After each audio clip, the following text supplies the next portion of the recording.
ఆకాశవాణి వరంగల్ కేంద్రం కిసాన్ వాణి రైతు సోదరుల కార్యక్రమం.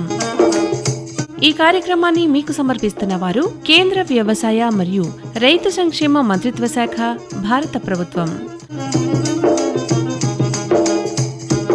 ఈనాటి కిసాన్ వాణి రైతు సోదరుల కార్యక్రమంలో మామిడి పంట పూత మరియు కాత దశలో రైతులు తీసుకోవాల్సిన జాగ్రత్తలు ఈ అంశం గురించి వరంగల్ రైతు విజ్ఞాన కేంద్రం ఉద్యానవన శాస్త్రవేత్త డాక్టర్ వెంకటరాజ్ కుమార్ గారితో పరిచయ కార్యక్రమం ప్రసారమవుతుంది. అనంతరం యాసంగి మొక్కజొన్న సాగులో అనుభవాలు, హన్మకొండ జిల్లా హసంపర్తి మండలం బైరాన్పల్లి గ్రామ రైతు రాజేందర్ గారితో పరిచయ కార్యక్రమం వింటారు. శ్రోతలు ముందుగా కొన్ని ప్రకటనలు వింటారు.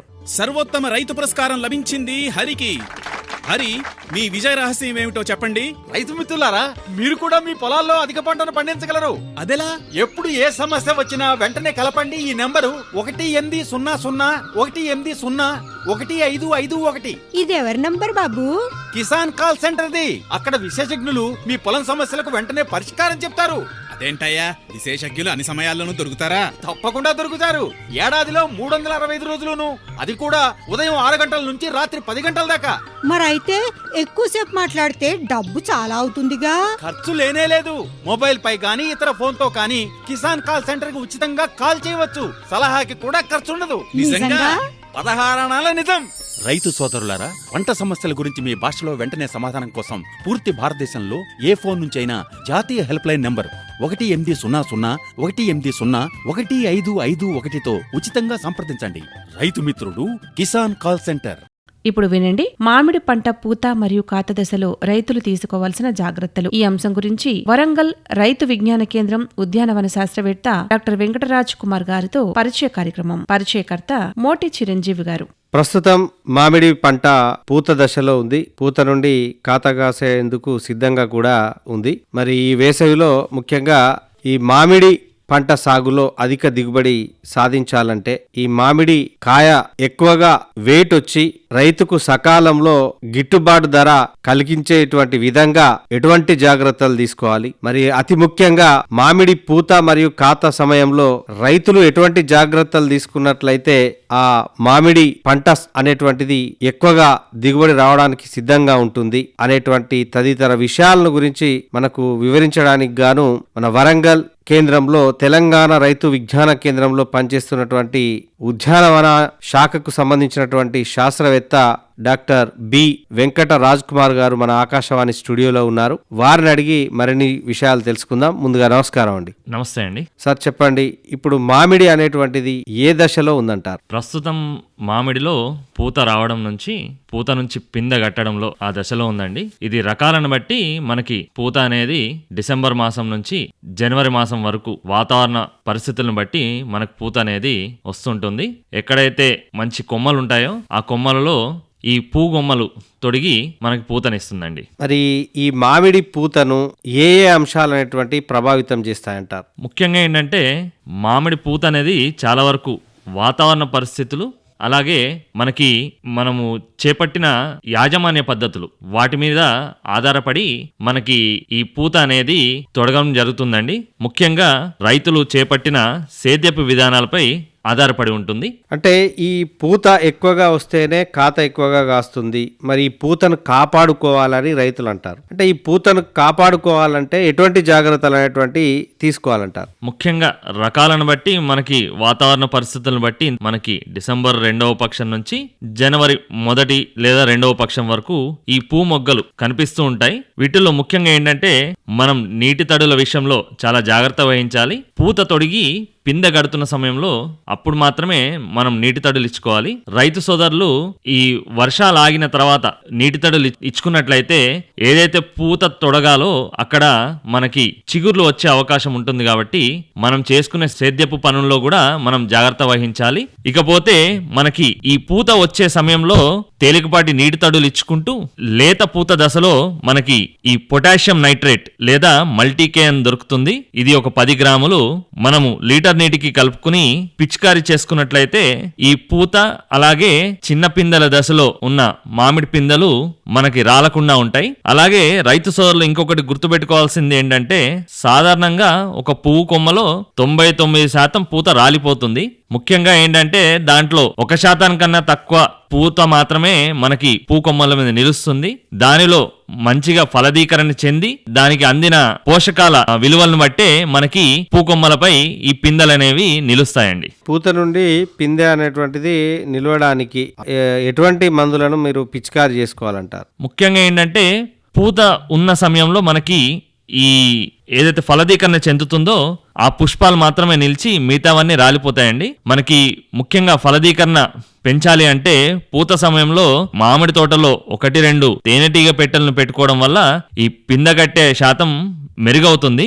అలాగే ఈ తోటల్లో అక్కడక్కడ బెల్లం ద్రావణతో తడిపిన గోనె సంచులను వేలాడదీయడం వల్ల ఈగలను ఆకర్షించి మనకి ఈ పిందెగట్టే శాతం కూడా పెంచుకోవచ్చండి. అలాగే పూత విచ్చుకున్న సమయంలో బోరాక్స్ 2 గ్రాములు లీటర్ నీటికి చొప్పున కలుపుకుని పిచికారీ చేయడం వల్ల కూడా పిందె కట్టడం పెంచుకోవచ్చండి. ఇకపోతే ఈ పిందెలు ఎదిగి కాయలుగా మారే సమయంలో మనకి ముఖ్యంగా ఏంటంటే ఈ పిందెలు రాలిపోవడం, అలాగే మొదటి దశలో పూత రాలిపోవడం అనేది బాగా గమనిస్తుంటాం. దీన్ని ప్రభావితం చేసే ఉష్ణోగ్రతలు కానివ్వండి, అలాగే వివిధ తెగుళ్ళు, ముఖ్యంగా మనకి బూడిద తెగులు, అలాగే చీడపీడల విషయానికి వస్తే తేనె మంచు పురుగు, ఇవి 2 కూడా తీవ్రంగా దానికి ప్రభావితం చేస్తాయి. మనకి హార్మోన్ల ఇంబ్యాలెన్స్ వల్ల కూడా ఒక్కొక్కసారి పూత రాలిపోవడం అనేది గమనిస్తూ ఉంటాం. మరి ఇంతకు ముందు మీరు ఈ కొన్ని చీడపీడలు అని అన్నారు మామిడిలో. ఈ చీడపీడలు అనేటువంటివి ఎన్ని రకాలుగా వస్తాయి?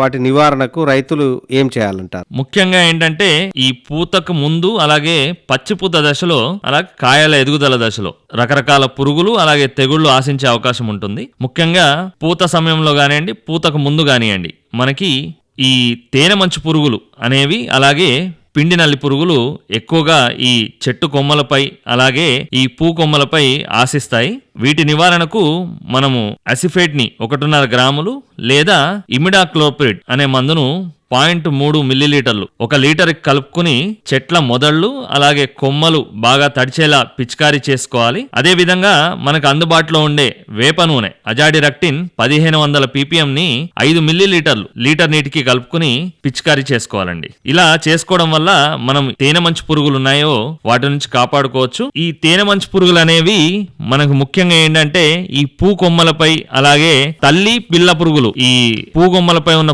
పూల నుంచి రసాన్ని పీల్చేసి అవి తీయని జిగురు పదార్థాన్ని విసర్జిస్తాయండి. దీనే తేనె మంచలాగా మనకి ఆకులపైన అలాగే మనకి పూ కొమ్మలలో తేనె జిగురు పదార్థం లాగా మనకు మిగిలిపోతుంది. దీన్ని వివిధ తెగుళ్లు కానివ్వండి అలాగే పురుగులను ఆకర్షిస్తూ ఉంటాయి. దీనివల్ల మొత్తం పూత అంతా కూడా మాడిపోవడం మనము గమనిస్తూ ఉండొచ్చు. కాబట్టి రైతు సోదరులు ముఖ్యంగా ఇందాక చెప్పుకున్నట్లు మనకి తేనె మంచు పురుగులు ఉధృతి కంట్రోల్ చేసుకోవడానికి మనం అసిఫేట్ గాని ఇమిడాక్లోప్రిడ్ గాని మనము పిచికారీ చేసుకున్నట్లయితే ఈ తేనె మంచు పురుగుల్ని మనము సమర్థవంతంగా నివారించుకోవచ్చు. అదే విధంగా ఈ బూజు తెగుల్ని అలాగే వివిధ తెగుళ్లను సమర్థంగా అరికట్టడానికి మనం నీటిలో కరిగే గంధకాన్ని 3 గ్రాములు లీటర్ నీటికి కలుపుకుని పువ్వు మొగ్గలపై బాగా తడిచేటట్లు పిచికారీ చేసుకోవాలి. పూత ఫలదీకరణ చెందే సమయంలో మాత్రం ఎలాంటి పిచికారీలు చేయకూడదు.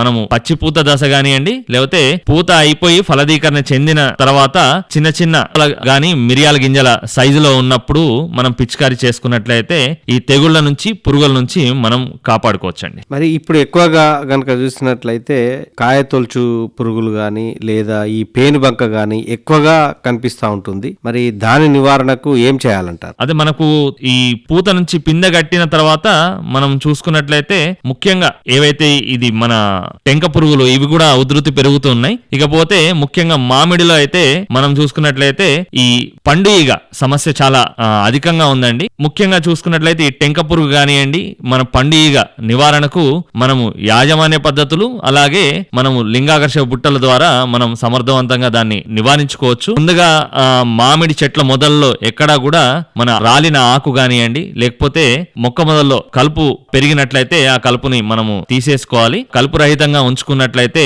ఎలాంటి పురుగు అవశేషాలు కూడా మనకి గ్రుడ్లు కానివ్వండి లేకపోతే కోసస్థ దశలో ఉన్న పురుగుల్ని మనం అరికట్టుకోవచ్చు. అదే విధంగా మనకి ఈ ఏదైతే పండు ఈగ అనేది ప్రధాన సమస్య. ఈ పండు ఈగ అనేది మనకి పిందె దశ నుంచి కాయ పండే దశ వరకు కూడా చాలా తీవ్రంగా నష్టపరుస్తున్నాయి. దీనివల్ల రైతు సోదరులు దాదాపుగా 50 నుంచి 70% వరకు మనం కాయ నష్టపోవడం జరుగుతుంది. ఈ పండు ఈగ నివారణకు మొక్క మొదళ్ళంతా కూడా చాలా నీట్ గా పెట్టుకోవాలి. అలాగే మనకి లింగాకర్షక బుట్టలు ఏదైతే ఫ్రూల్యూర్ అని దొరుకుతున్నాయి, మనకి పండు ఈగ బుట్టలు మనము ఎకరానికి 2 నుంచి 4 వరకు ఏర్పాటు చేసుకుని మనం గమనించాల్సింది ఏంటంటే దీంట్లో పెట్టుకునే ల్యూర్ ఏదైతే ఉంటుందో మనకి ఈ పండు ఈగ సమస్య ఏదైతే ఈ ఫ్రూలూర్ ఏదైతే ఉంటుందో మనకి పండ్లకు సంబంధించిన ఫ్రూలూర్ని మాత్రమే మనం దీంట్లో పెట్టుకోవాల్సి ఉంటుందండి. ఇది కూడా రైతు సోదరులు చాలా జాగ్రత్తగా గమనించుకోవాలి. వీటిలో పడిన ఏదైతే పండు ఈగలు ఆకర్షితం అవుతాయో వాటిని ఎప్పటికప్పుడు తీసివేసి నేలలో కప్పెట్టడం కానివ్వండి లేకపోతే పూర్తిగా నాశనం చేయడం చేసుకోవాలండి. దీనివల్ల మనకి పండు ఈగ సమస్య అనేది చాలా తక్కువ అవుతుంది. అదే విధంగా మనకు పండు పండిన తర్వాత పళ్ళల్లో కుళ్ళు కానివ్వండి లేకపోతే పండు ఈగ ఏవైతే మనకి మ్యాగట్స్ ఉంటాయో వాటి నుంచి నివారించుకోవచ్చండి. మరి చీడపీడలు అదేవిధంగా వాటి నివారణ అనేటువంటిది ఈ విధంగా ఉంటే అతి ముఖ్యంగా గనుక చూసినట్లయితే ఇప్పుడు మనం వేసవి కాలం కూడా రాబోతా ఉన్నది కాబట్టి ఈ నీటి యాజమాన్యం అనేటువంటిది ఏ విధంగా చేసుకోవాలంటారు? నీటి యాజమాన్యం విషయానికి వస్తే మనకి పూత నుంచి పిందె కట్టిన దగ్గర నుంచి మనం కాయ కోసేంత వరకు ఖచ్చితంగా నీటి తడుల విషయంలో మాత్రం చాలా జాగ్రత్త వహించాలండి. ఎందుకంటే కాయ ఎదుగుదల అనేది మనకి నీటి తడుల బట్టి మన కాయ ఎదుగుదల కానివ్వండి కాయ నాణ్యత కానివ్వండి అలాగే మనం చేసుకునే వివిధ యాజమాన్య పద్ధతుల మీద ఆధారపడి ఉంటుంది. కాబట్టి మనకి నేలలో ఉన్న తేమ శాతాన్ని పట్టుకుని మనకి అల్క నేలలు అయితే 3 నుంచి 4 రోజులకు ఒకసారి, కొంచెం బరువైన నేలలు కానివ్వండి నీటిని పట్టుకుని ఉండేటట్లు ఉంటే మాత్రం బరువైన నేలల్లో మనము వారం రోజులకు ఒకసారి మన నీటి తడులు ఇచ్చుకోవచ్చు. ఈ నీటి తడులు అనేవి మనము డ్రిప్ ద్వారా కానివ్వండి లేదంటే మొక్క మొదలు తగలకుండా మన రింగ్ బేసిన్ సిస్టమ్ లాగా మనము వేర్లకు పరుచుకున్న ప్రదేశంలో మనం నీటినిచ్చుకున్నట్లయితే మనం నీటి తడులు ఇచ్చుకున్నట్లయితే మనకి కాయ ఎదుగుదల బాగుంటుంది. కాబట్టి రైతు సోదరులు ప్రతి వారం నుంచి 10 రోజులకు ఒకసారి తేమ శాతాన్ని బట్టి మనం నీటి తడులు అనేవి ఇచ్చుకోవాలండి. మరి ఈ నీటి తడులతో పాటు ఈ మొక్కలలో ఎరువుల యాజమాన్యం కూడా ఈ పూత నుండి కాత దశలో ఖచ్చితంగా చేపట్టాలని అంటారు. మరి ఎటువంటి ఎరువుల యాజమాన్యాన్ని చేపట్టాలంటారు? అంటే మొక్క మొదటి దశలో వేసే ఎరువులేమో మనము నేల ద్వారా ఇస్తుంటామండి. కాకపోతే ఇప్పుడు పూత కాత సమయంలో మాత్రం మనము సూక్ష్మ పోషకాలు కానివ్వండి అలాగే పొటాష్ చాలా ముఖ్యమైనది. ఎందుకంటే కాయ నాణ్యత అనేది అలాగే ఎదుగుదల ఇవన్నీ కూడా పొటాష్ అనే పోషకం ద్వారా మంచి నాణ్యమైన కాయను మనం తీసుకోవచ్చు. దీనికి గాను మనము 13-0-45 అనే మల్టీకే అని మార్కెట్ లో దొరుకుతుంది. దీన్ని 5 నుండి 10 గ్రాములు లీటర్ నీటికి కలుపుకుని పిచికారీ చేసుకోవాలండి. ఇది 15 రోజుల వ్యవధిలో 2 సార్లు చేసుకున్నట్లయితే కాయ ఎదుగుదల బాగుంటుంది. అలాగే పిందె రాలడం అనేది కూడా చాలా తగ్గించుకోవచ్చు. ఇకపోతే సూక్ష్మ పోషకాల మిశ్రమం దొరుకుతుంది మనకి IIHR బెంగళూరు వాళ్ళు అర్కా మ్యాంగో స్పెషల్ అని మామిడి కోసం ప్రత్యేకంగా రూపొందించిన సూక్ష్మ పోషకాల మిశ్రమాన్ని కూడా మనము 5 గ్రాముల లీటర్ నీటికి కలుపుకుని పిచికారీ చేసుకోవచ్చు. అదే విధంగా మనకు మార్కెట్ లో దొరికే వివిధ ఫార్ములా 4 కానివ్వండి ఫార్ములా 6 కానివ్వండి ఇవి కూడా 5 గ్రాముల లీటర్ నీటికి కలుపుకుని ఏవైనా గానీ పిచికారీ చేసుకోవచ్చు. దీనివల్ల మనకి ముఖ్యంగా బోరాన్ ఇవ్వకపోవడం వల్ల కాయలో పగుళ్ళు ఏర్పడే అవకాశం ఉంటుంది. కాబట్టి ఖచ్చితంగా బోరాన్ కలిగి ఉన్న ఏ సూక్ష్మ పోషకాల మిశ్రమమైనా మనం పిచికారీ చేసుకోవచ్చండి. దీనివల్ల కాయ నాణ్యత కూడా బాగుంటుంది. మరి ఇది ఈ విధంగా ఉంటే ముఖ్యంగా పూత కాతతో పాటు మొక్క ఎదుగుదల అధిక దిగుబడి సాధించాలంటే ఈ మామిడిలో కలుపు యాజమాన్యం కూడా కీలకమైందని అంటారు. మరి కలుపు యాజమాన్యం చేయడానికి ఎటువంటి జాగ్రత్తలు తీసుకోవాలి? ఇప్పుడు కాత సమయంలో కలుపు విషయానికి వస్తే ముఖ్యంగా మనము మొక్కల మధ్యలో ఉన్న ప్రదేశాన్ని కానివ్వండి అలాగే తోట మొత్తం కూడా ఎలాంటి కలుపు లేకుండా చూసుకోవాలి. ఎందుకంటే ఎక్కడైతే కలుపు ఉంటుందో అలాగే మొక్కల మధ్యలో ఉన్న ప్రదేశంలో మనకు ఒకవేళ రాలిన ఆకులు కానివ్వండి లేకపోతే వివిధ కలుపు మొక్కలు ఉండడం వల్ల వివిధ చీడపీడలు అనేవి వాటిల్లో నివసిస్తూ ఉంటాయి. అదే విధంగా మనము కలుపు సమస్య వల్ల మనకి మొదటి మొదట్లో అందే పోషకాలు కూడా మొక్కకు అందవు. ఇకపోతే మనము పండు ఈగల సమస్యల్లో ఉన్న కోశస్థ దశ ఏదైతే ఉంటుందో అది నేలలో ఉండిపోతుంది. కాబట్టి మామిడి తోటలో మనం ఎలాంటి కలుపు లేకుండా ట్రాక్టర్ తోని 1 లేదా 2 సార్లు మనము ఈ వేసవి కాల సమయంలో మనం ఒకసారి దున్నుకున్నట్లయితే ఈ కోశస్థ దశలను మనము నివారించుకోవచ్చు. అలాగే ఈ పండు ఈగ నివారణకు మనము కొత్తగా వచ్చిన ఆధునిక పద్ధతుల్లో ఒక భాగం ఏంటంటే ఫ్రూట్ బ్యాగ్స్ అండి. పేపర్ తో చేసిన బ్యాగ్స్ మనకు అందుబాటులో ఉంటున్నాయి. ఇది పిందె నుంచి గోలికాయ నుంచి నిమ్మకాయ సైజ్ అయిన తర్వాత మనం ఏదైతే కాడ ఉంటుందో ఆ తొడిమే భాగం నుంచి మొత్తం కప్పివేసి కట్టేసినట్లయితే మనకి పండు ఈగ సమస్య అనేది చాలా తగ్గించుకోవచ్చండి. దీనివల్ల కాయ ఎదుగుదల బాగుంటుంది, అలాగే కాయ నాణ్యత కూడా చాలా బాగుంటుంది. ఇక కోత సమయంలో వచ్చే రంగు అనేది మంచి గ్రీన్ కలర్ అంటే చాలా వర్ణమైన ఆకుపచ్చ వచ్చి మంచి మార్కెట్ ప్రైస్ వచ్చే ఆస్కారం ఉంటుందండి. మరి ముఖ్యంగా ఇవన్నీ కూడా చాలా బాగానే ఉన్నాయి మామిడిలో పూత కాత రావడానికి. అయితే అప్పుడప్పుడు ఈ పూత విషయంలో కానీ కాత విషయంలో కానీ కొంత హార్మోన్ల లోపం వల్ల కూడా నష్టం వాటిల్లేటువంటి అవకాశం ఉంటుంది. మరి ఎందుకు ఉంటుంది, దాని నివారణకి ఏం చేయాలంటారు? ఈ హార్మోన్ల ఇంబ్యాలెన్స్ అనేది మనము యాజమాన్య పద్ధతులు చేపట్టిన దాన్ని బట్టి ఉంటుంది. అలాగే నీటి తడుల విషయంలో మనము అశ్రద్ధ చేసినా గానీ మనం పోషక లోపాల వల్ల కూడా ఈ హార్మోన్ ఇంబ్యాలెన్స్ అనేది జరుగుతుందండి. ముఖ్యంగా హార్మోన్ ఇంబ్యాలెన్స్ వల్ల మనకి పూత అంతా రాలిపోవడం గమనిస్తూ ఉంటాము. దీనికి మనం మొదట్లో చేసే యాజమాన్య పద్ధతులు, అలాగే ఒకవేళ ఈ హార్మోన్ ఇంబ్యాలెన్స్ అనేది ఎక్కువ జరిగినా గానీ మనం దీన్ని సవరించుకోవడానికి మనకి నాప్థలిన్ అసిటిక్ యాసిడ్ అనేది మనకి అందుబాటులో ఉంటుంది. దీన్ని మనము చాలా జాగ్రత్తగా, ఎందుకంటే చెప్పిన మోతాదు కన్నా మించినప్పుడు మనకి ఇంబ్యాలెన్స్ అనేది ఇంకా ఎక్కువ జరిగి పూత మొత్తం లేదా కాత కూడా రాలిపోయే అవకాశం ఉంది. కాబట్టి ఖచ్చితంగా రైతు సోదరులు ఏంటంటే ఈ నాప్థలిన్ అసిటిక్ యాసిడ్ ని కూడా చాలా మనకి చెప్పిన మోతాదులో ఏదైతే ఉంటుందో చాలా జాగ్రత్తగా మనం పిచికారీ చేసుకోవాలి. దీనివల్ల కొంచెం పూత లేదా కాత అనేది మనకి నిలుస్తుంది, అలాగే మంచి కాయ వచ్చి మంచి దిగుబడులు కూడా తీసుకోవచ్చండి. మరి ప్రస్తుతం మామిడి పూత మరియు కాత సమయంలో ఎటువంటి జాగ్రత్తలు తీసుకోవాలి, ఎటువంటి జాగ్రత్తలు తీసుకుంటే అధిక దిగుబడి సాధించవచ్చు అనేటువంటి విషయాలను గురించి చాలా చక్కగా వివరించినందుకు మీకు మా ఆకాశవాణి వరంగల్ కేంద్రం తరపున ప్రత్యేకంగా ధన్యవాదాలండి. ధన్యవాదాలు. Thank you. ఇంతవరకు శ్రోతలు మామిడి పంట పూత మరియు కాత దశలో రైతులు తీసుకోవాల్సిన జాగ్రత్తలు ఈ అంశం గురించి వరంగల్ రైతు విజ్ఞాన కేంద్రం ఉద్యానవన శాస్త్రవేత్త డాక్టర్ వెంకటరాజ్ కుమార్ గారితో పరిచయ కార్యక్రమం విన్నారు. పరిచయకర్త మోటి చిరంజీవి గారు. శ్రోతలు ఇప్పుడు కొన్ని ప్రకటనలు వింటారు.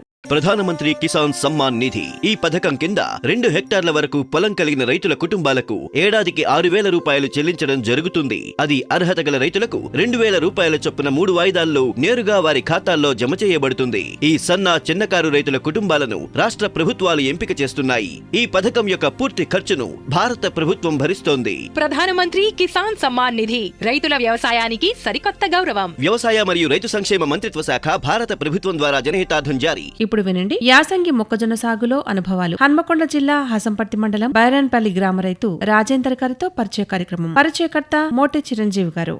మనము హసన్పర్తి మండలం బైరాన్పల్లి గ్రామానికి చెందినటువంటి జట్టి రాజేందర్ అనేటువంటి యువ రైతు దగ్గర ఉన్నాము.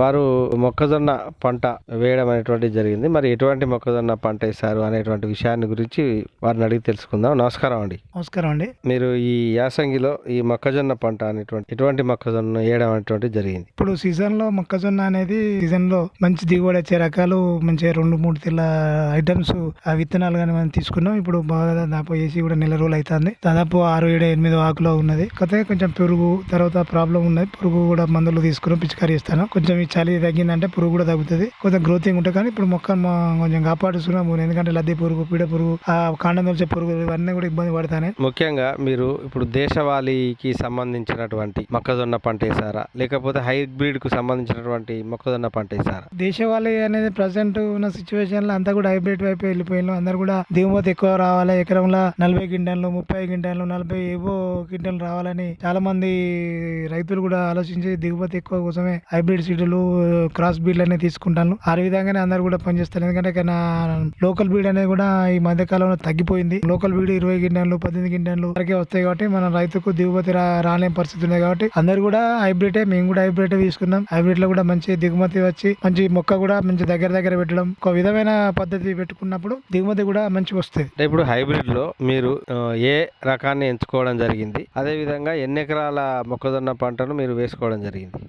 మేము ఇప్పుడు హైబ్రిడ్ లో దాదాపు ఇంకో సీడ్లో కూడా మంచి రకాల 2020 అని లేతే 1225 అని రకరకాల సీడ్లని కూడా మంచి కూడా రావడం జరిగింది. తర్వాత ఇంకా 2-3 కొత్తవి కూడా వచ్చినాయి, అవి కూడా ట్రయల్ చేసుకుంటాను. ఎందుకంటే అన్ని కూడా మంచి బ్రీడ్ మంచి కూడా ఉన్నాయి, మంచి కూడా మంచి టైంలో మంచి నేలలో కనుక మొలక మంచిగా ఎత్తితే మాత్రం ఆటోమేటిక్ గా లాభాలు వస్తాయి. ఎందుకంటే కొన్ని నేలలు అంటే దున్ని నేలలు కొంచెం లోపల పడడంలో ఆరిపోయినాక మొక్కలు వేసినా కూడా కరెక్ట్ క్లారిటీగా రాదు అది. కావున మేము కూడా దాదాపు ఒక 4 ఎకరాల్లో మొక్కజొన్న సాగు చేసినాం. అంతా కూడా బాగా, అంతా పురుగు కొంచెం బాగా ఉన్నది. ఇప్పటికే 2 సార్లు మందు కొట్టినాం. అంటే ముఖ్యంగా ఇప్పుడు మీరు వేసేటువంటి మొక్కజొన్న పంట సాలు మొక్కజొన్న వేసారా, లేకపోతే జంట సాళ్ళ పద్ధతిలో ఈ మొక్కజొన్న పంట సాగు అనేటువంటిది చేస్తున్నారా? ఏ విధంగా సాగు చేస్తున్నారు? నాగలి సాల అదే వేసుకుంటాను. ఎందుకంటే ఇక నాగలి సాల ఉంటే ములసుడు అనేది ఇబ్బంది లేకుండా ఉంటుంది అనేది మనకు ఒక నమ్మకం. ఎందుకంటే కొంచెం లోపల పడ్డ గింజ కొంచెం ప్రాబ్లం అయినా కానీ ఇక మొలిసేది అంటే కర్రకు చాలా మంది ఏంటంటే చేత పెట్టడం జంట పద్ధతి పెట్టుకుంటారు, లేకపోతే మామూలుగా ఒక చిన్నపాటి గుంటకలకి అది కొట్టేసి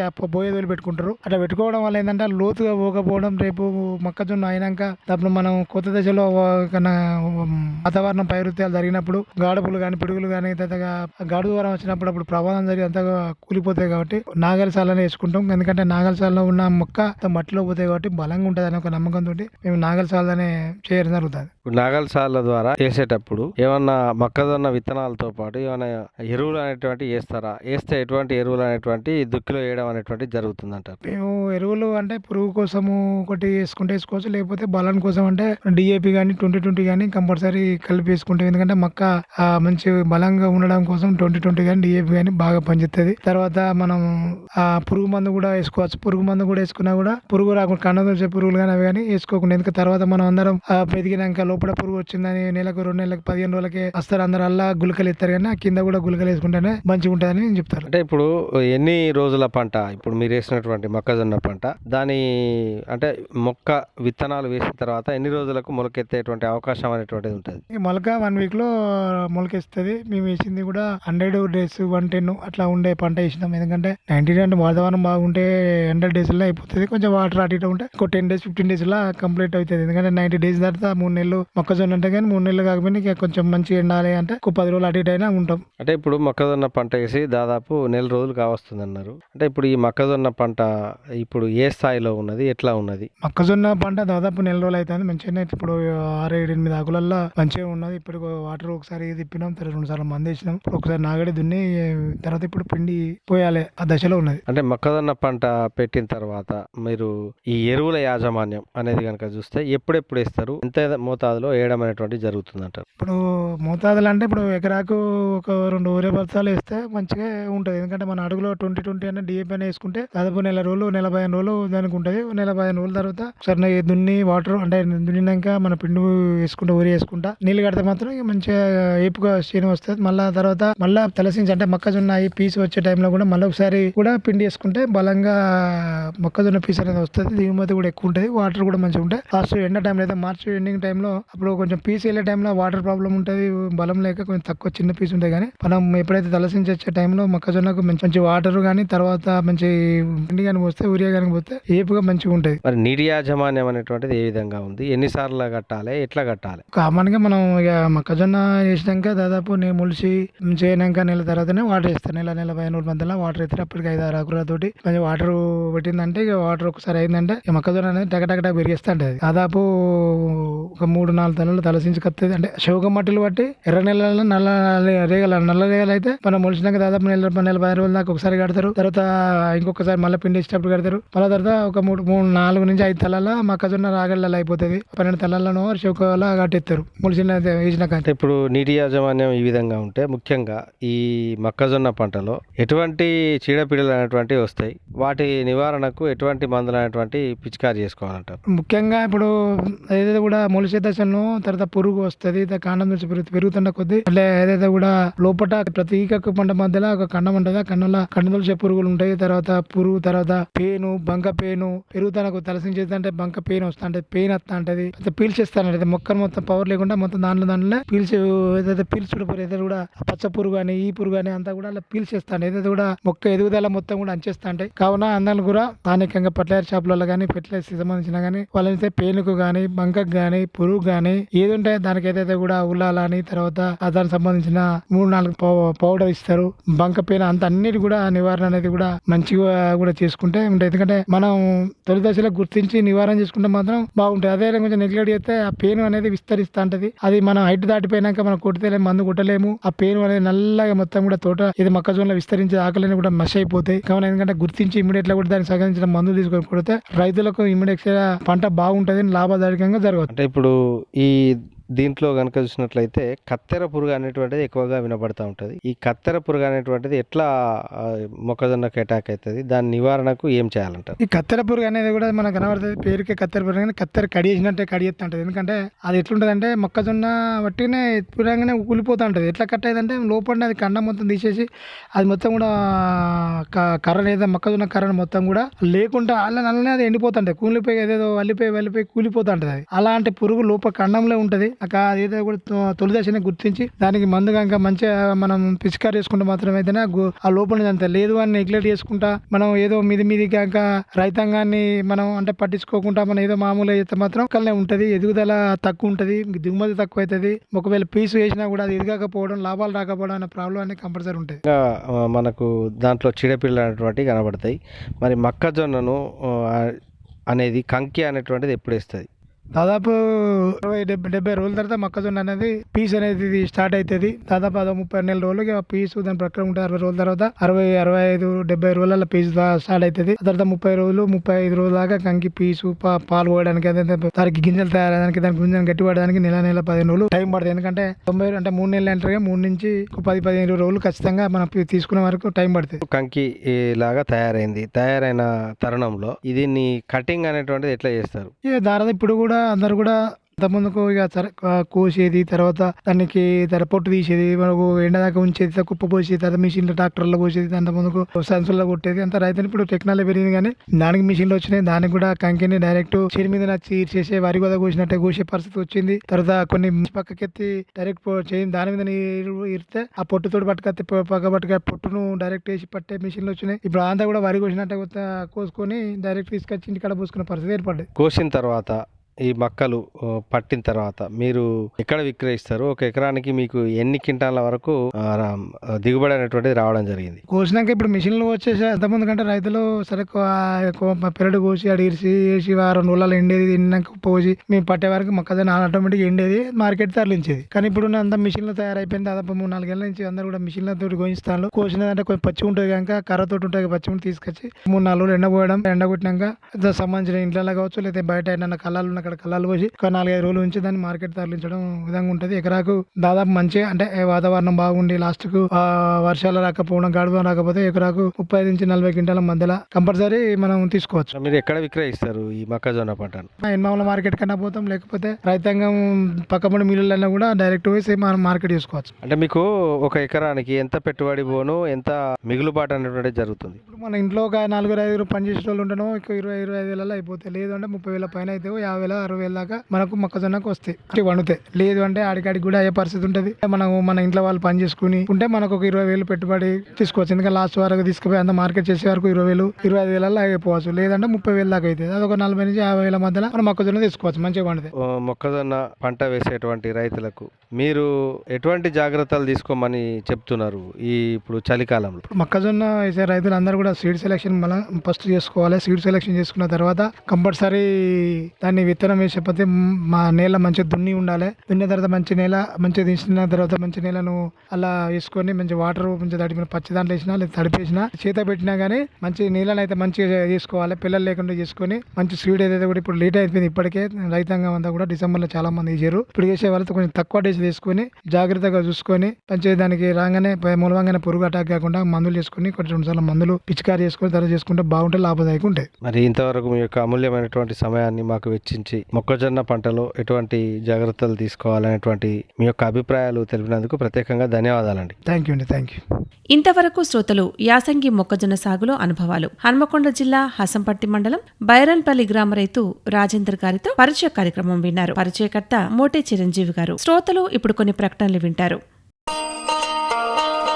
కిసాన్ భాయియో గాట్ బాంధ్ లో बात बहुत है काम की, समृद्धि के पैगाम की। मिट्टी के मिजाज को समझो, मिट्टी के हर राज को समझो, मिट्टी की तुम जांच कराओ, मुफ्त सॉइल हेल्थ कार्ड ले जाओ। कभी मुनासिब बीज लगाओ, सही किस्म की खाद ले आओ, जितनी जरूरी उतनी डालो, सही मात्रा खुद पहचानो, इसको अपना मंत्र बना लो, मिट्टी की सेहत तो जानो। बात बहुत है काम की, कम लागत अधिक वरदान की, किसान भाइयों गांठ बांध लो। आज ही मिट्टी की जांच कराएं, राज्य सरकार के कृषि अधिकारी से संपर्क करें और मुफ्त में सॉइल हेल्थ कार्ड पाएं। कृषि और किसान कल्याण मंत्रालय द्वारा किसान हित में जारी। ఇంతటితో ఈనాటి కిసాన్ వాణి రైతు సోదరుల కార్యక్రమం సమాప్తం. ఈ కార్యక్రమాన్ని మీకు సమర్పించిన వారు కేంద్ర వ్యవసాయ మరియు రైతు సంక్షేమ మంత్రిత్వ శాఖ, భారత ప్రభుత్వం.